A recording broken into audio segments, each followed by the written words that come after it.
is there a difference between healthy and unhealthy stress? There is definitely a difference. This generation, Gen Z specifically, the level of stress is almost doubled what the greatest generation was. So there's a lot of people listening that would be like, they're all snowflakes. Is that the case? It's definitely a different cultural landscape. There's no way that does not affect you psychologically. All of the clinical websites have very similar things on dealing with stress. And ironically, they are all quite simple, quite effective, quite doable, and all pretty much prescribed by God in the Bible. Are you and your family stressed? Well, surveys and studies show that probably more than you even realize. This generation of young people and adults, studies are showing that they're more stressed than any other generation before them. And today we're going to talk about that. We're going to talk about, what's the difference between healthy stress that we should lean into and unhealthy stress that we should avoid. We're also going to talk about coping mechanisms and what God has to say and how he can guide us through. And that's all the stuff we're going to be talking about here on the Live Change podcast. And I'm joined by Joanna and Jason. Welcome back. Chad. Hey, you sound congested. You sound... Yes. Are you feeling all right? I got a cold, and it just lingered. Everybody's and I got Joanna's cold. So sorry. Oh, really? You gave it to her? She had a cold. She had a cold, and I got it. I don't actually think she gave it to me because, Well, maybe. Probably did. Are you feeling okay? Yeah, I still feel have that lingering cough thing. So we're going to work around it today. I was literally talking to Chad last week, or I guess it was the week before even, and he was literally taking steps backwards. From you? And it's I see you moving away from me. Well, to be fair, her voice was 3 octaves lower than it should have been. And then it was gone. Chad. Oh, it was. Chad, we need to talk about the podcast. Oh, it totally was. Then it was all the way gone. Yeah, and then it was just You want to hear something funny? Whenever I get nasal stuff, and congestion, my voice gets real low, I will go and sing I'll get my guitar and I'll do all Johnny Cash songs because it's the only time I can kind of sing. You're that's the one thing I look forward to. I actually look forward to it. So yes. So if I walk past your house and I hear "Walk the Line," that's poor me. Jason, he's got a cold. He's not feeling well, good. but he's feeling great. Oh my gosh! Oh my gosh! Yeah, I've never told him about that. Folsom I don't even prison. think Jenny knows that. It's kind of embarrassing. Oh, you learned it here let's first. definitely keep it in. Let's keep it in the episode. Yeah. Oh my gosh! Let's not share that. So today we're talking about stress. Now, today, when we talk about stress can be a little bit confusing on how you define it. So how would we define what stress is? Because I think there's a difference between stress, there's a difference between anxiety, there's a difference between pressure. So let's just talk about what we're talking about. Let's define it. I think for me personally, what I visualize is those old school cartoons where the mom is all frizzled out and just her hair's standing on end. She looks like she hasn't changed her shirt in 3 days. That's when I feel that way on the inside. I know oof. Yes. What is that? We are stressed. Chaotic, out of order or something? Yeah, or just you feel extra spent. You feel everything's just shooting out of you and you don't really have anything else to Frazzled. Yeah. Frazzled. Yeah. And tension. Totally. Yeah, that makes sense. We were talking before we started recording, and you were saying, I think we were actually looking at some of the true definitions, maybe clinical definitions or whatever. You don't think my definition is real? No, I think it's real. I'm just kidding. But there were a couple of things you said, Chad, that I kind of held on to. Is that's a good sort of idea.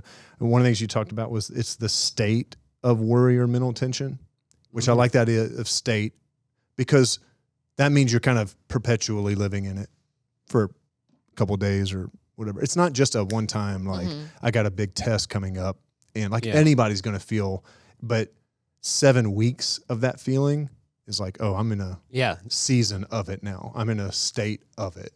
I think you just hit an important distinction, and I think that's our first question is there a difference between healthy and unhealthy stress? Because so to me, there is healthy stress and there's unhealthy. I mean, there is definitely a difference. The other analogy maybe is working out, and it's almost like a spectrum. You can do nothing for your body, so you don't put stress on your body, but your muscles will atrophy. Yeah. You can work out so much, but so much that you tear your muscles. There's like that's the spectrum between torn and atrophy. Somewhere in between there is like the healthy, you're still moving, you're still working your body. So when I think about stress, I think stress, I don't know how you could ever not have stress in your life if you're in relationships, working a job, like doing the things that make you human. Okay. So and I actually think it, again, can lead you to good things if you allow it. So I like that. So you're basically saying is like, sometimes stress gets a bad rap. And we Yes. can acknowledge that. So I wrote down here, stress that's short term and it helps us with productivity. You're saying that sometimes maybe people don't have enough stress in their life.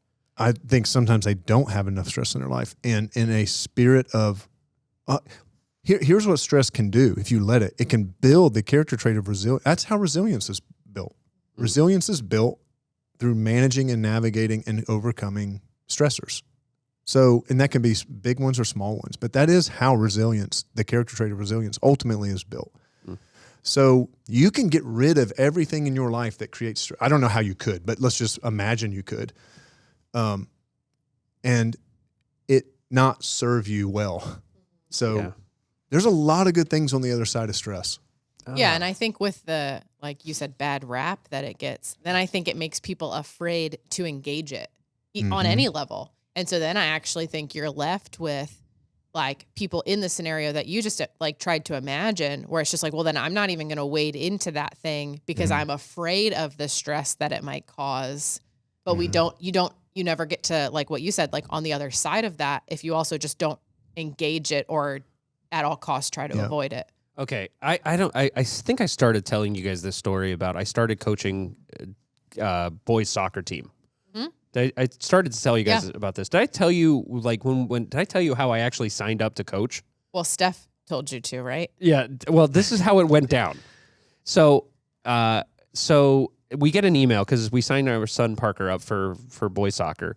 And we're like, great, he's going to sign up for the rec soccer team. It's going to be wonderful. But we get this email that's like, hey, by the way, we don't have a coach for your team. And it's like, oh, that's kind of unfortunate and kind of important. And they were like, we need a coach. And Steph emails me, and says, Chad, you should coach his team.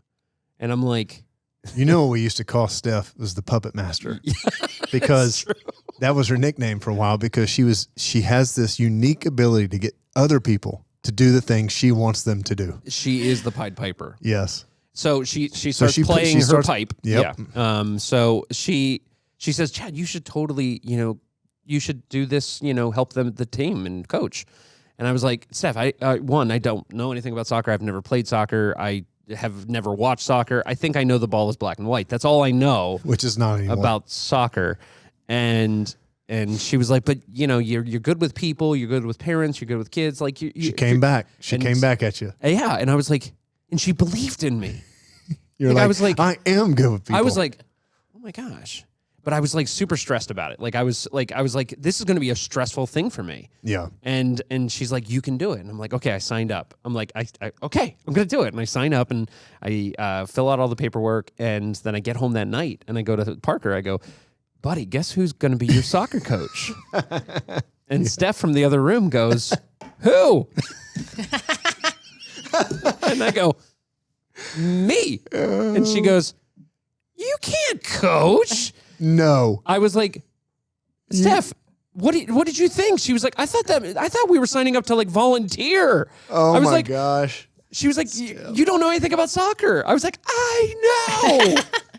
You're like, I've already freaked out about this, Steph. Get on board. Yeah. So all that to say, I ended up having an amazing time. It was super stressful sometimes because I had to learn on the go, and I had to learn from parents and other, coaches, and it was a super stressful time for me. It was not easy. Yeah.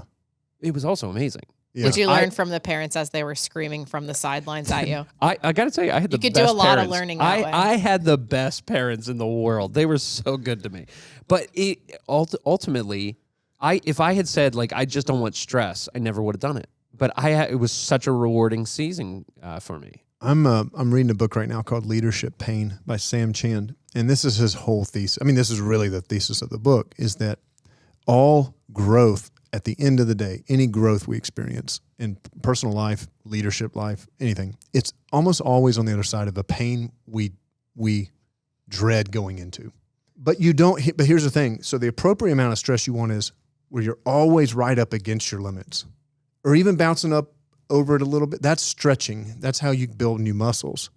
It's when you constantly live there and you're stretching too far that you tear a muscle. So again, I just think that's the physical thing's probably a helpful metaphor in some ways. And using that, we have some bad trainers out there, some bad metaphorical trainers. Yeah. We have some trainers that say you should live beyond your limit and, more stress, more stress, more stress. Yeah. And then we have some that's like, if, no stress, you shouldn't have any stress in your life.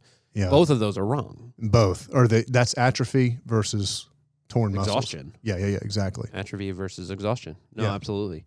So all of this is in the discussion of us as adults, but we have a lot of young listeners, young adults, college-age students, and 20-somethings, and young people more than any other generation. And I've looked at the studies. The studies are staggering. This generation, Gen Z specifically, the level of stress is almost doubled what the greatest generation was, and it's 25% higher than Gen X was, and it's all generations keep getting more stress, but this one is by far the peak. And so there's a lot of people listening that would be like, yeah, they're all snowflakes. It's like they should just toughen up. But my question is that the case? Like, is this just the most tender generation? Or is this generation been exposed to things that do elicit this level of stress? I think some of it is the amount and length of exposure to whatever the thing is that causes the stress. And so, I think we live in a day and age where we have no shortage of things to be exposed to. And so, we've even talked about boundaries in other episodes. Like, when you don't have great boundaries, you also let more flood in, which then gives you more opportunity, I think, to invite stress into the picture in non-positive ways. So, I think, again, we've been talking a lot about, what are things that we've been the cause of, or that we've been going and, trying to gain new muscle in.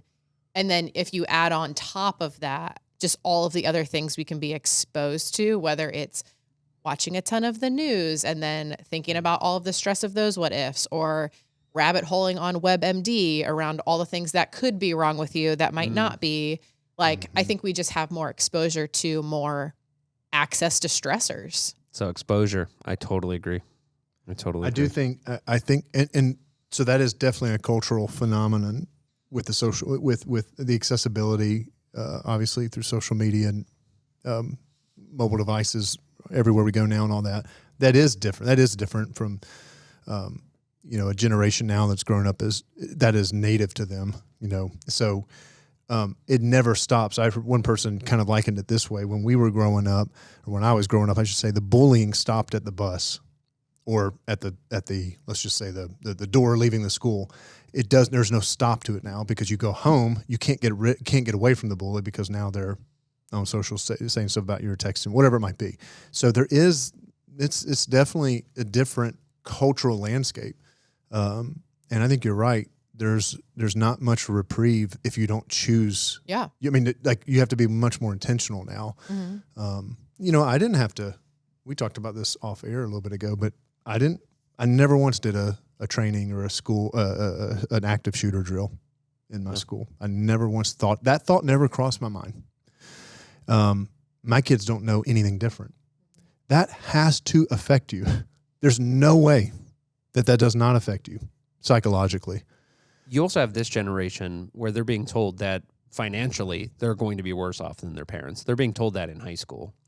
You have this generation where they're actively seeing things online and constantly comparing themselves and their behaviors, their looks, their performances to everyone else in the world, not just their classroom. Yeah.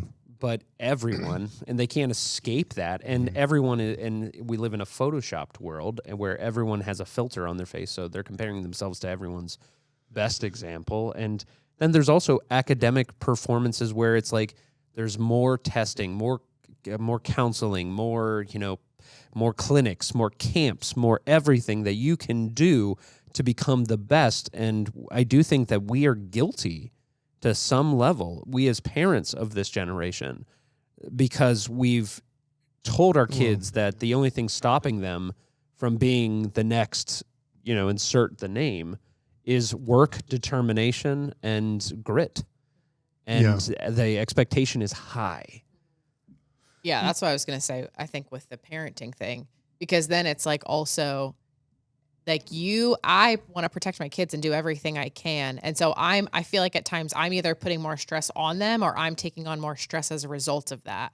And so then I also think then there's that dynamic at play when you're caring for kids, then it's a whole different kind of tension that you're trying to either protect from or take on their behalf. Mm-hmm.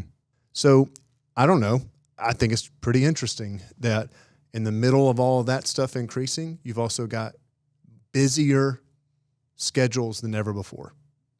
I'm speaking sort of anecdotally on that one, but I'm pretty confident we could go and we could find research to back that up, that there are more activities for children and for families today than ever before. There's more expectations placed on I can't tell you how many friends I have that their weekends are done because of sports.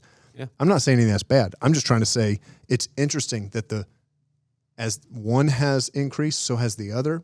That could just be a national coping mechanism or a cultural coping mechanism. Wow. Technology is another mind, kind of numbing out. All these ways are just ways of trying to. Wow. Individually we do them, but I'm just trying to say maybe it's cultural as well.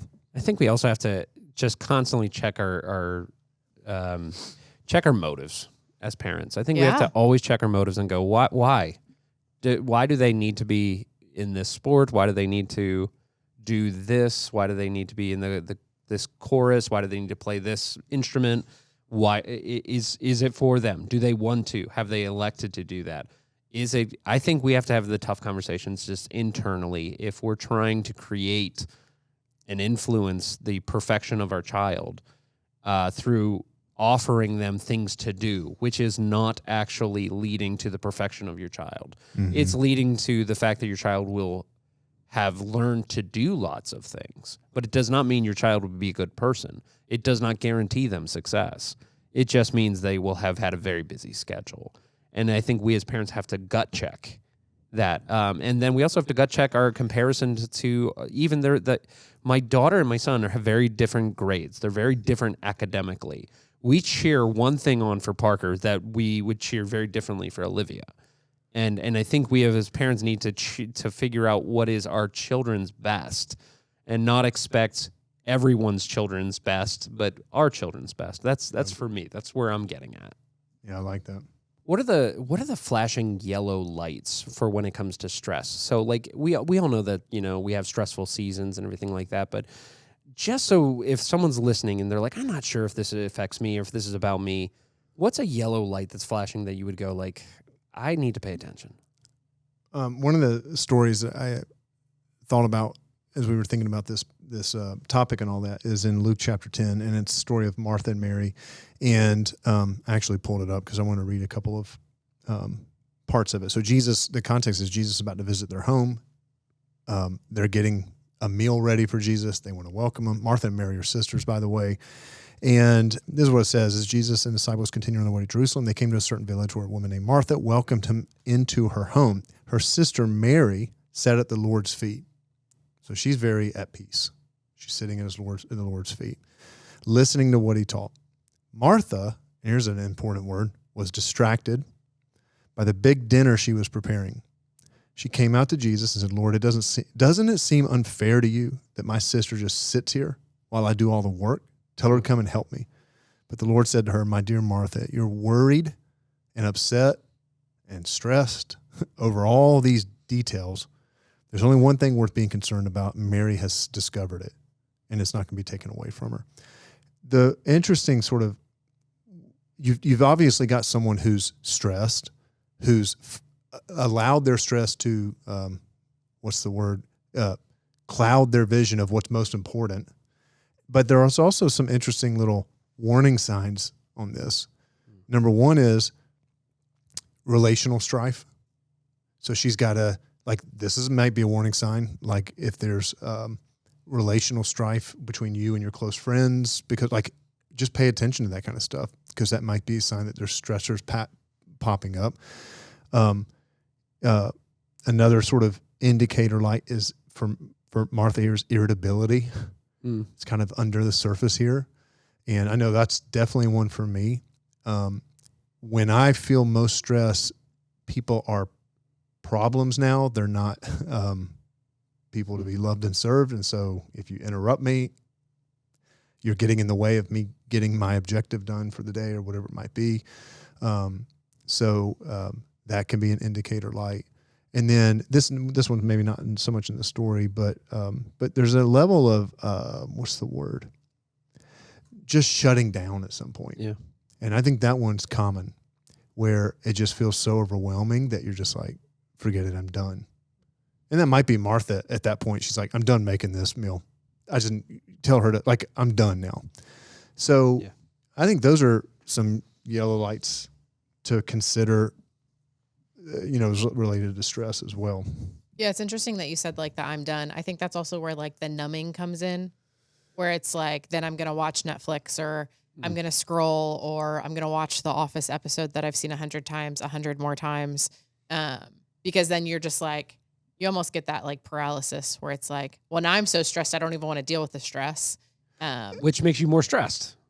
Or you just check out of it and you're like, well, this is just going to resolve itself. Wow. Like, and you're it's saying, not gonna. but that takes a lot of self-awareness to know, am I doing this because I just want leisure, which is not a bad thing, or am I avoiding something? Totally. And that's the difference. Yep. Because the stress is usually like, there's a pain, like we talked about earlier, I need to kind of go into right now. And that just might mean the discipline, like the pain might be, I need to study for an hour and like, I don't want to do it. So that's, when we say pain, it doesn't have to be like some big traumatic thing. Totally. It could just be a conversation you're avoiding with your spouse or with your friend. Anyways, if it's like, I can't even think about that, I'm just going to do this to avoid it. Yes, that's the issue. I think that's the issue. That's the shutting down thing. When I'm in seasons of stress where it's getting unhealthy, I'm just not. And what that also means is I'm not available to God. Yeah. I'm not available for the still small voice to say, like, go talk to that person, or, give that person, a bigger tip, or, go across to the neighbor, or like, I'm just not. I'm distracted. It's like you said with Martha, and I've never heard it said like that, is I get that. Yep. Because I'm distracted, and I'm distracted from being a positive to my kids in the way I want to be. Yep. And it's like, yeah, we can play Phase 10 tonight. No, I'm like, no, I'm stressed right now, but I still am going to go watch Netflix. You know what I mean? Like, that's the irony. Is like, you feel I can't take another thing on, but you're not doing anything productive. Yeah. No. So and that's where I feel like it's time. crossed the line for me, when I can't compartmentalize it. Like, there's a difference too of like, I can be stressed at work, but then go home and leave it there. Or have I brought it home with me and now it's continuing to consume? Totally. Like, that's also where like, I know it's crossed a line where it's like, okay, now that like needs to be checked, because now like, you're not leaving the tension of what you were dealing with in one place. You're actually like carrying it over into the other place. And that's like always a recipe for disaster. So let's talk about what God's coping mechanisms are. Because like here's the irony, is God's coping mechanisms and society's coping mechanisms for stress are hysterically adjacent, or they're incredibly identical. You're saying the biblical principles line up with. So I read a lot of very, very clinical websites about stress in my preparation for this episode. And all of the clinical websites have very similar things on dealing with stress. The epidemic of stress. They all have the similar things that you're supposed to do. And ironically, they are all quite simple, quite effective, quite doable, and all pretty much prescribed by God in the Bible. And it's fascinating. So here's a couple that I thought I'd read, a couple coping mechanisms that One was lower your expectations, ask others to help you, take responsibility for the situation that you're in. I thought that was good. Maintain emotionally supportive relationships, so do not live life alone. Maintain emotional composure, distance yourself from the source of your stress. Sometimes we can't do that. But here's my favorite. Are you ready for this, guys? This came from the Cleveland Clinic. View the problem through a religious perspective. Here is this medical organization that they're like, have you thought about going to church? And I'm like, really? Isn't that interesting? With all your knowledge, you have to acknowledge that one of the best things you can do is look at this situation through your faith. Mm-hmm. And I thought that was interesting. And then there's always the eat, sleep, and exercise well, take vacations, rest, practice relaxation, all of these kind of things. And it even said avoid caffeine and alcohol because it's a coping mechanism kind of thing. So, so what do you think? What are some things that God talks about in the Bible that kind of align with what we see from some of these, findings? I mean, the number one thing I think of right away is Sabbath and the idea of resting. And, that is established, actually, a lot of people think it's established in the 10 Commandments in Exodus 20. It's not, though. It's actually established in Genesis 1, the very first chapter of the entire Bible. And so God creates, and after God creates, it says God rested, which is actually, this is kind of interesting. There's other creation accounts, legends and myths from Egypt, Babylonia, all these different places. What's interesting is in all these other creation accounts, it always ends with the God creating a temple where you can come and meet that God, usually on a hill. The difference, one of the differentiating marks of this creation story, of the Christian creation story, is that this God says on the culminating final act of creation, the last thing he creates is rest on day 7. So what he's saying is, you don't find me in a place, you'll find me in time with me. You'll find me, you don't have to go anywhere. I'm already here. You'll find me when you break and you finally pay attention. And then it gets carried through into Exodus 20, where the Hebrew people are been enslaved for 400 years, and they're coming out of slavery. And God says, here's the 10 things. I'm going to make it real easy. Don't kill each other. Don't cheat on each other if you're married. But one of them is take a break. You have to take it's called the Sabbath in the Old Testament. And that's one full day of not doing work. It doesn't mean being lazy, sitting around. It just means not doing the work that you had been doing. Because why? He wants them to remember you're not slaves anymore. So your value and who you are is not determined by what you do. So he forces that in a sense. So all that to say, that's embedded into the spiritual life of God wants us to rest and break so that stress, we're not always constantly living above our limits. The load isn't above our limits. See, this is interesting because it didn't stop in the Old Testament. Jesus illustrated this. Mm-hmm. Jesus rested. And Jesus had a very finite amount of time to do earthly ministry. And he still found time to go off and spend time in prayer and spend time in the Word and spend time, praying to God. And that's another one that, is constantly meditation, relaxation, breathing. Is there something tied with that to our physical and stress health? Is that time with God? Well, yes, because we're integrated beings. You can't separate our physical, relational, spiritual, emotional. It's all one. So it is all tied together. I can't just go work out my body physically and be healthy if all my relationships are not in order. If they're toxic, that will affect me, is my point, because we're integrated people. So, and everything is tied back to the spiritual. So, yeah, I think they're intimately tied together. And I think that's why so often you hear folks, and I know it's true for me, when one of those pieces is not working, other ones will eventually start to not work too. Yes. And so it doesn't typically, even matter which one starts first, but they typically are all ebbing and flowing That makes in similar direction. So what are your warning signs when you know one of those is not working? Yeah, I think it's, I don't know. I'm very feeling based, I guess. I like so that. like it's just like, I feel off. Why am I feeling off? So then it could be, hey, I skipped a couple of days of working out, or I ate a couple of days like really terrible in a row, or hey, I haven't prayed in a couple of days, haven't invited God into like what I'm experiencing. And so then usually other things follow. So then whether it's I'm shorter tempered with Kevin or the kids, it's like, okay, well then that's like another check, so I think it's like, just seeing when something is off, just pausing and recognizing. I have a tendency to just try to want to push through it.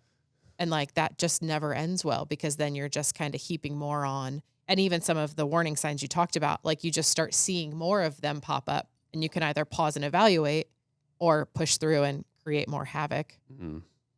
The Sabbath thing is one of the things for me is when I start feeling like I do not have enough time to get everything I need to get done, but I'm not being productive with my time. Yeah. It's like a big, like, oh, something's going on. Something's going on in me. It's the constant feeling I'm behind, and yet I'm not maximizing my time, and you're doing the stupid stuff. So you're not even, you're perpetually, it's the self, I don't know if it's like a self-sabotage thing, but you're certainly not helping yourself. Totally. I for years and years, just 6 months, well, I don't know when it was. It was back in the summer at some point. One of my goals this year was it was easy for me. It's always been easy for me to take a day off when I'm not speaking on a weekend. That's easy. But anytime I'm speaking on a weekend, I've never figured out how to get a day off.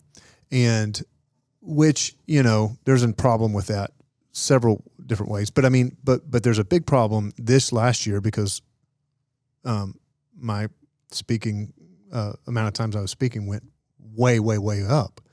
So you can kind of survive 10, 11 times a year. I'm not saying that's even good. I'm just saying like you just tell yourself, oh, whatever. But then when it's the majority of weekends, it was like, I got to figure this out. So anyways, I talked to a bunch of people who kind of a few steps ahead of me on some of this and just asked.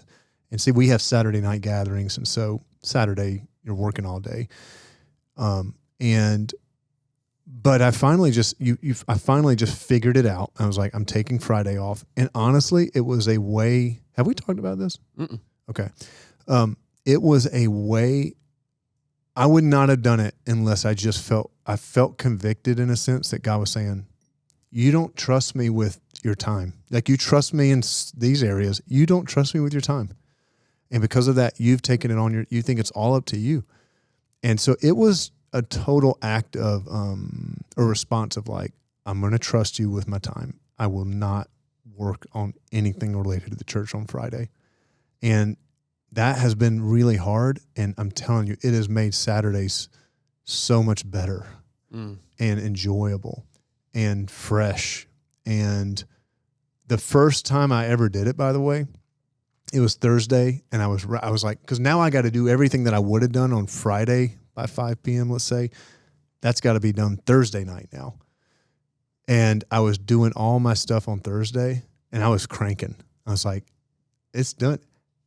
And the computer shut down, and I lost everything. First time I had ever said, I'm doing it. Oh, I think we all felt stress when you said that. I had a lot of words with Jesus. We went on a long walk through a cornfield, and but then I was like, you know what? Because there was a part of me, I was like, fine, I'll work tomorrow. Yeah. If this is how, and then I was like, I can't do that. I'm not going to do that. But Jesus, I really need you right now to give me everything that I just lost. But all that to say, that is a discipline. That is I'm not sure there's no practical, here's what I want to say. There's no practical reason to do these kinds of things. It doesn't make sense. You would think if there's more work, there's more stressors. The answer is work longer, work harder. And yet God reverses this thing and says, no, take care of yourself, or I'm going to make you lie down in green pastures. Just remember that. But take care of yourself, and I will fill in the gaps. I'm going to fill in all the gaps. And it's Love that. been much more peaceful. I've had more peace. So to close this conversation, how would you? Let's start by the parents that's listening that says like, how do they manage their children's stress, and what just one or two pieces of advice, like if there's a parent listening and it says like I don't want my kid to be stressed, but at the same token I don't want them to be lazy. I want them to reach their potential. What are some advice for those parents listening? I tell my kids all the time, cast your cares upon Jesus. I take them back to the scriptures. So that's what 1 Peter 5:7 says. Cast your worries or your anxieties, your cares, depending on what translation, cast it on Jesus. And I just try to, we talk about that a lot. Hey, right now, just cast it on. Well, I know you're worried about that. I know you're stressed about this. Let's cast it on. What does that look like? Just talk to them about it. Tell them. Throw it on them. That's what word means, to throw. Like throw it. Let's figure out, let's talk about that. So that's one of the things. And then I always have my kids write it out. Tell because sometimes what it is, it's overwhelming because it's all in your head. And you're like, I've got a million things to do. We'll say stuff like that. And it's like, okay, let's write it out. And you write it out. It's 4. All right. Now let's start going down the list. When can we do this? Well, I can do that tomorrow. And it's just a little bit more manageable. So sometimes I'll have my kids do that every now and then. It's like, it's not a million things. So let's just get it down on paper. That's one of the things I do, by the way, when I'm feeling stressed. I just write things down so I can start working. Then I feel like I have some control over it. Yeah. It's the frazzle thing going back to what you said, Joanna, earlier. That's when it feels most, I have no control like over trapped. This. Yeah, like you're trapped and you're frustrated because you don't know. And sometimes just getting it out, it's like, oh, all right, by Saturday I can have these 3 things done. Totally. That's good. Yeah, I think from a parent perspective, trying to be cognizant, am I adding stress or do I have the ability to help manage the stress? Like, because I would agree, I don't know that I want to completely remove all stress. And again, I don't mean that as even in a bad way. I just think that is life and that is going to happen. And so in the context of our home, I'd also love to teach our kids what to do with it when they're up against it. But I think being cognizant, am I adding another clinic to the schedule because I want Finn to be really good at baseball? Yeah. And so am I adding to it or am I helping manage it well? And I think the thing I'd say is we also have to emulate what is healthy behavior. Kids are watching. So if we don't take care of ourselves and have healthy rhythm, so like Jason, if you didn't seek Sabbath and you didn't listen to God and you didn't lay down, and then you expected your kids to have healthy rhythm, they're going to be like, I didn't see you, exhibit it. So I think we have to do that too. So what are the things that we would say to the person that's, kind of, figuring out where they're at with their stress? Maybe it's the person that's, they feel frazzled. They feel like the candle has been burnt at both ends and in the center. Or maybe it's the person that, is just feeling a little overwhelmed. What would we say to that person listening? Well, Jason, I think what you said, like so much of it is take inventory. So like name all the things. So whether the list is short or long or multifaceted, just start by naming all the things. Because then I think it's a lot, you can get to resolve a lot with a clearer path in mind because you at least know what you're up against. Like, because I would agree. Yeah. So much of it is the holding it in your brain that you just don't know how to sort through all of that. So whether that's on your own, on a piece of paper, or whether that's talking it out with someone you trust and say, hey, these are all the things I feel like I'm up against right now. I think the first step is like kind of getting it out and taking inventory. Yeah. I mean, the things that the Cleveland Clinic was talking about, I think you're right. This is just, they're borrowing so much from biblical wisdom and what God says how to do life well. And so, where would you start? You start by diving into Christ-centered relationships and what Paul says to carry each other's burdens. So let your burdens be known and the stressors be known so you find a safe place. The Proverbs talk about how blessed it is to have someone that when you fall, they can help you back up. But you can't do that if you haven't given yourself into those kinds of relationships. So open yourself up, talk about those kinds of things. Take a Sabbath, figure out how to get it done. And you're not going to die, and it's going to feel like you are, and it's going to feel like you'll be more behind. You'll actually be more energized on the other side of it. And then cast your cares. I think part of casting your cares onto Jesus is doing what Joanna, you just said. It's saying, here it is. 1, 2, 3, 4. Jesus, I need you to help me. I know that you care about these things more than even I do. And I need you to give me clarity and insight how to carry this right now. And I'm going to trust your wisdom to just kind of start working through these things one at a time. So, and then praying for courage to do the hard thing. Again, the hard thing is not a bad thing. The hard thing is usually the key to growth. And so the more you don't do it, usually the more the stress feels weighty until you finally just do it. I can't tell you how many times I've had to do something really, really hard. And then as soon as after you do it, you're like, oh, we're good. But it was the putting it off that was the making it so much worse. And so you're more, I'm telling to the audience right now, you're much more courageous than you think you are. You are stronger than you think you are.